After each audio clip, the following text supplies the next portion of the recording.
যে খবর সামনে আসছে, দুই কাউন্সিলরকে শোকজ করা হয়েছে, তবে মেয়র ফিরহাদ হাকিম তিনি দাবি করছেন যে শোকজ করা হয়নি, দ্বন্দ্ব মিটিয়ে নিয়েছেন অরূপ বিশ্বাস, এমনটাই জানিয়েছেন ফিরহাদ হাকিম। এই বিষয়ে আরো বিস্তারিতভাবে জানবো, টেলিফোন লাইনে রয়েছে প্রতিনিধি দুর্গাদাস বন্দ্যোপাধ্যায়।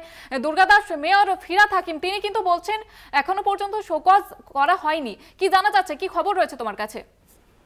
দেখো, গত কয়েকদিন আগে একটা ভুল বোঝাবুঝিকে কেন্দ্র করে দুই কাউন্সিলর দক্ষিণ কলকাতার স্বরাজ মণ্ডল ও তারকেশ্বর চক্রবর্তীর মধ্যে, বিশেষ করে তাদের অনুগামীদের মধ্যে মারামারি বচসা এবং তাতে স্বরাজ মণ্ডলের জখম হন এবং এটা পরবর্তীকালে তারকেশ্বর চক্রবর্তী যদিও অস্বীকার করেছিলেন।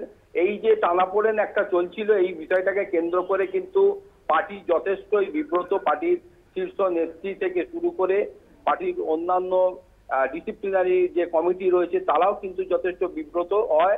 পরবর্তীকালে আমরা জানতে পারি বিভিন্ন সূত্রে যে অরূপ বিশ্বাসের মধ্যস্থতায় দুই এই কাউন্সিলরকে বসিয়ে তাদেরকে যাতে ভুল বোঝাবুঝি আর বিগত দিনে পরবর্তী দিনে না হয় তার একটা চেষ্টা করা হয় এবং পরে তাদেরকে শোকজও করা হয় এবং লিখিত জানাতে বলা হয়েছে আগামী 7 দিনের মধ্যে তাদের উত্তর দিতে হবে এই ডিসিপ্লিনারি কমিটিকে।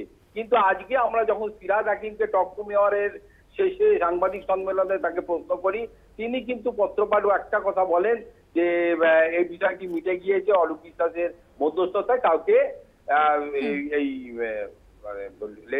শোকজ করা হয়নি।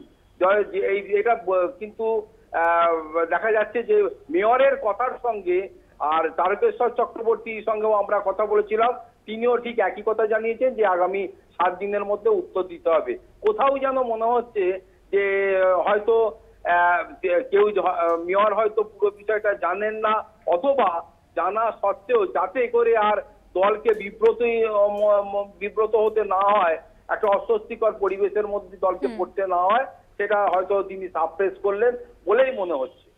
বেশ, ধন্যবাদ জানাবো দুর্গাদাস। আর এ নিয়ে ফিরহাদ হাকিম তিনি কি বলেছেন আপনাদের শোনাবো।